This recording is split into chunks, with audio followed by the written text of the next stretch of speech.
So as everybody knows by now, Judge Juan Marshan announced this week that he was delaying Donald Trump's criminal sentencing, and instead of it taking place a week from today, 3 days before the Republican convention, it is now going to take place, if it happens at all, the judge says, on September 18th at 10 a.m. Eastern Time.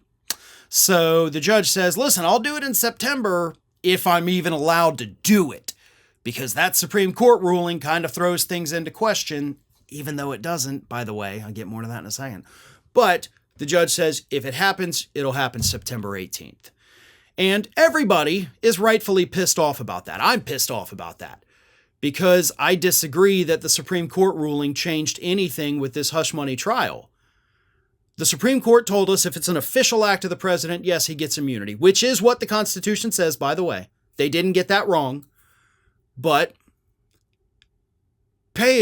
ordering your private business that is not a part of the administration, ordering your private business to falsify business records to cover up a hush money payment to a porn star who you had an affair with in order to not lose the election, that's not an official act.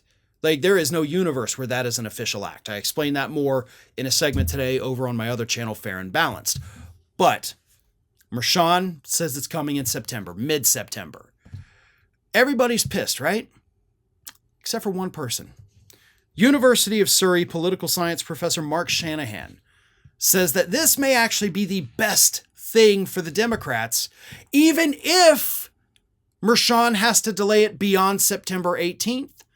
So if Trump gets a criminal sentence on September 18th, that's good for Democrats, right? That's a month and a half away from the election. It's going to be super fresh on the voters' minds, and depending on what the sentencing is and when it begins, it could take Trump out of the game for the last month of the election. So that's a win for the Democrats. But even if it's delayed, Shanahan says this is how it'll help the Democrats. Everyone was taken aback by SCOTUS's decision on presidential immunity, and all sides are scrambling to understand if and how it applies to the New York verdicts. If the case gets tossed, or more likely, if the verdict gets postponed further, it will galvanize Democrats like no other cause, with a likely strong ripple effect on the few undecideds in half a dozen states who will decide this election.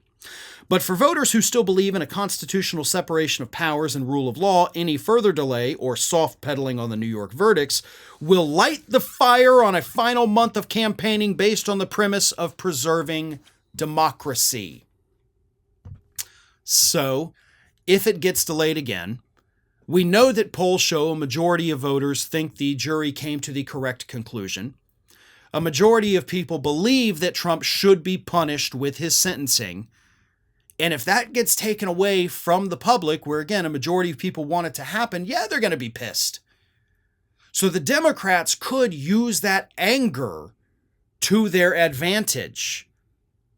So I agree with that. We could see something like that happen. Obviously, it happened to a degree after the Supreme Court overturned Roe versus Wade. Republicans still won that year's midterms, but instead of winning the 70 seats they predicted, they got a majority of 10 seats. So, yeah, voters rebelled based on that. So we could see the same thing happen. And again, as I mentioned, if we do get a sentence on September 18th, phenomenal. That's going to be more fresh in the voters' minds than if it had happened in July. So maybe there's a silver lining to this, right? Maybe it works out in the Democrats' favor. I'm typically not optimistic, but at this point, if we're not optimistic, then it's nothing but despair, and I'm going to choose to stay a little optimistic here.